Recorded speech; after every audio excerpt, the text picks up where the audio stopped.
What's up, rail fans? Happy April Fool's Day. In today's video, I will be sharing Railfan Stories with my good friend, Fairy Guy 2. Hey guys, Fairy Guy 2 here. Also, up there is George. Don't mind him. He'll just be in the video. Yeah, don't mind him. So today we're going to be going through Railfan stories that we've had just like on railfanning trips, and we actually have like a lot of them, so let's just get started off. So I guess I'll go ahead and go first. One of my stories I've had is, this was early on when I was back in Washington. I was at Edmonds railfanning, and I was staying up, late at night, pitch black. I was winter, around like 6 p.m. And I was trying to catch the Cascades. I think it's the 519. I think is the last outbound to Vancouver. Okay. And I'm waiting there. It's supposed to get in at like 6 something. That time comes and goes. Almost an hour later, it still hasn't shown up. Nothing has passed. So you've been waiting out there for an hour and nothing? In the cold, in the pitch black. We're on the coast, so you got that. It's super cold. Yeah. And then I see this like coach bus pull into the parking lot. No. And on the side it says Amtrak Cascades, and I'm like, did they cancel? Did they cancel the train and put everybody on a bus? That's what happens. Like, honestly, that's something that happens like quite a lot, probably up in Washington. I have a Railfan story. This one, I don't know how this is possible. So when I was back at LaGrange Road filming just some metro trains and seeing whatever came by, it was so windy that day that one of my hats that I was wearing, it blew off into the road, got ran over by a semi, but it's fine. Yeah, I have a similar story, not quite Railfan story, but it was on a ferry boat. I was wearing my Seahawks hat on the ferry. It was also super windy. Oh no. I was in the back, the very far back up against the railings, and it flies off my head, and I thought it was going to go into the water, but it lands down onto the car deck at the very edge. Oh my goodness. The deck. You got so lucky for that one. So we go down there. There's people who watched this happen. They're all watching how they're going to. Basically, she just grabs this those big long grabby tool things and just picked it up and gave it back to me. And well, there you go. Thank you so much.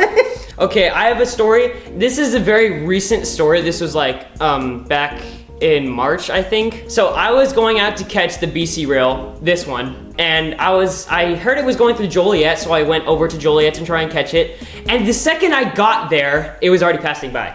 This is the photo I got of it. You telling your LaGrange story reminded me of another story that happened to me at LaGrange. Oh no. So it was February, super cold. I went out early morning. Freight train with Canadian Pacific power on it. And I was like, oh cool, you rarely see Canadian Pacific on the BNSF racetrack. And as it's pulling in, it's coming to the crossing very slowly, goodness. and then when it's feet away, this cyclist just goes nonchalant, just passed by. And I'm like, bro. I don't know what goes through their mind when they do that. I think they're either dumb or lazy. I've encountered so many people do that. Here's a video. Like that. This happened at Tinley Park. Like the most unassuming place for a person to almost get hit by a train. Constantly when I'm going to Railfan or going literally anywhere on I-90, like the Kennedy Expressway or 294, and I'm stuck in traffic. 9 times out of 10, there will be Metro ads that said, you could have taken the train, it'd have been so much better. Exactly. Like there's, I think it's at Jefferson Park or one of those stations, a big old sign on the side of the highway that says, next time, take the train. And I'm just sitting there in traffic on the Kennedy being like, yeah, you're right. I probably should have just done that. Yeah. Oh, this was a crazy day. So I was at Pine Junction, of course. Crazy days always start at Pine Junction. So I got there, everything was going fine, but then one of my friends who showed up there too decided to call in like the crossing because it was like malfunctioning. Mm-hmm.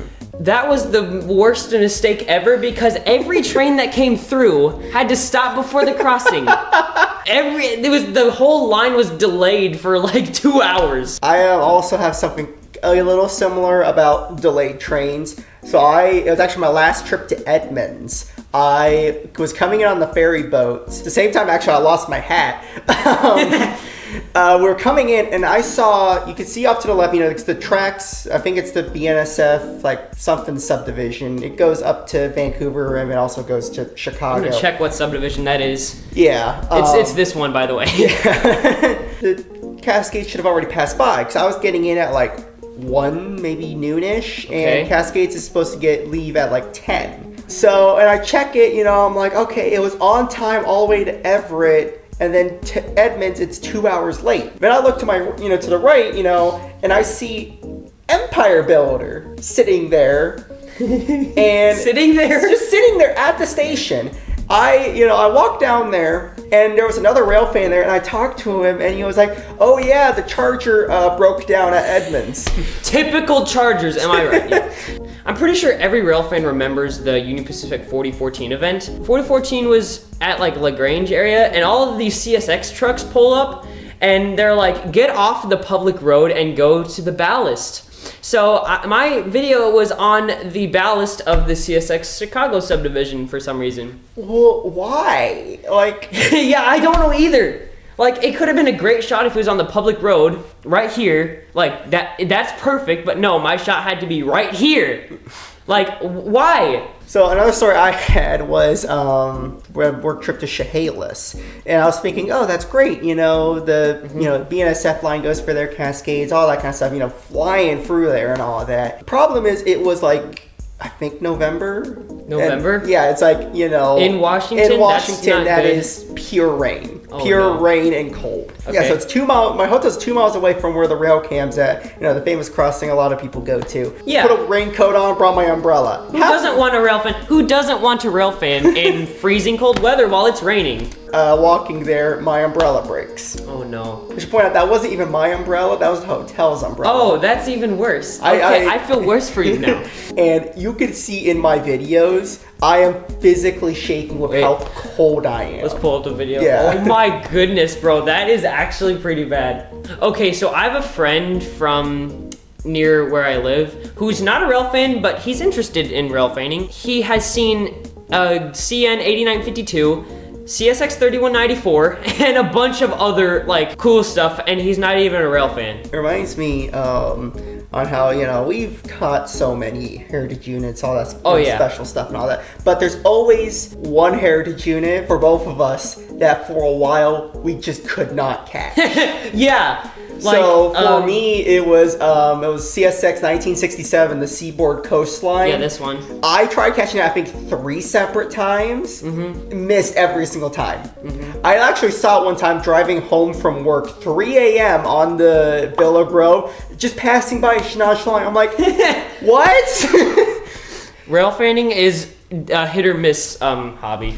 It really is. Like, there's also times where I think both of us have just accidentally caught really special stuff. Oh yeah. So there was one time I was in Matson. I was getting my car fixed. So I, look on the Griffith cam and I see Blue Devil. Oh, I know what train you're talking about. And BC Rail 4609, the cowl with body. Oh my goodness. So I run down there and catch it. And I'm like, what's the chances? Yeah, what are the chances of you actually going to Just see that? catching it while my car's getting fixed.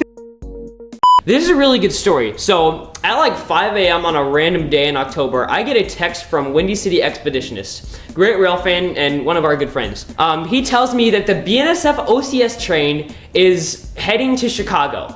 I'm like, okay, can I just get a few minutes more of sleep? No, you need to catch this thing right now. He's at like Pine Junction or something. Oh goodness, I need to get all my stuff and go. Cause he was gonna pick me up and take me to Blue Island. I mean, at like 5 a.m. And you wanted to join us to catch it too, but you had got like no sleep. Yeah, because I had a rough night at work. I didn't come home from work until like 4. And I knew it was coming, but I was like, oh, it'll probably come later in the day. I could catch it later in the day. So I tried falling asleep. I cannot fall asleep. 30 minutes to an hour later. Does he also text you? Yeah, he also texted me saying, you gotta get to Blue Island right now, he's at Pine Junction. And I'm like, oh my goodness, I haven't even gotten any sleep at all. Yeah, we were just so tired catching that, but it was so worth it, maybe. Yeah. Oh yeah. Maybe, yeah. Okay, this is a good story. I was at a road trip in South Dakota, and the place I was camping out at, there were like railroad tracks going by. I thought it was like an abandoned line or a short line. I didn't expect to see anything, you know? It was the RCPE, the Rapid City Pierre Railroad. I woke up the next day also at like 5 a.m. and there was a train going by. So, and apparently it stopped like just outside the railroad tracks. So I walked about a mile to try and catch the locomotives on the front end of the train. And this is the photo. I don't know if it's trespassing or not. I don't know. I don't know the area really well. It's just a small town. So I have a story. The Pennsylvania Heritage Unit 8102 was gonna pass through. Okay. And it was reported at Elkhart, and I was like, okay, yeah, I'll catch it. Didn't show up. I go home, I pick up Windy City Expeditionist. We try to catch it again. We catch all this good stuff and all that. Still did not come through. We drive home. About 20 minutes after leaving, it passes Chesterton. Oh my goodness. That is like typical Railfan pain right there. Oh yeah. I'm pretty sure all of us have a story kind of like that. Yeah.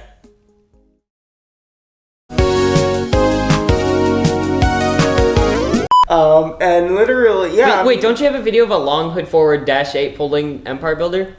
Not to my knowledge, no.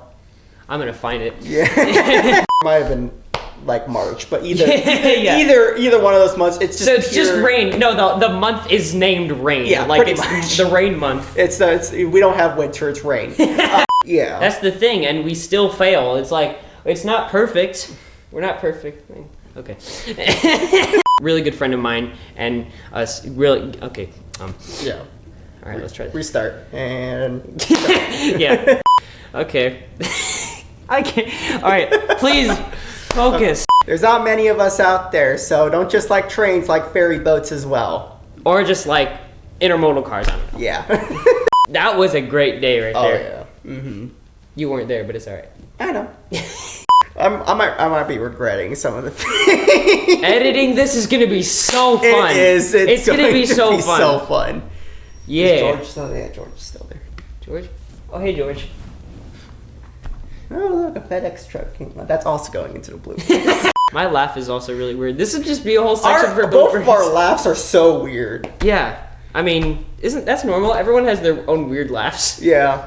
By the way, this video is sponsored by FedEx. No, it's not. No, it's not. I'm not taking sponsorships from FedEx. Wait, they're taking a package to your door, bro. Oh, they are. This video is sponsored by Raid Shadow Legends. Well, that has been sharing Railfanning stories with you and Fairy Guy 2. Again, subscribe to his channel. Really good content. Thanks for watching. Keep on Railfanning. I'll see you in the next video. See ya. Okay. All right. Okay. That's it.